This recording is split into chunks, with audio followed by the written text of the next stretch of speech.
నా పల్లెటూరు, ఇదే నా తల్లిగారు.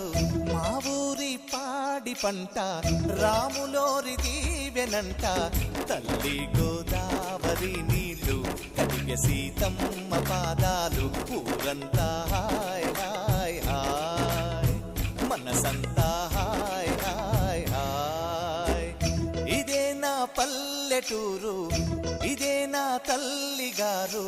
మా ఊరి పాడి పంట రాములోరి దీవెనంట.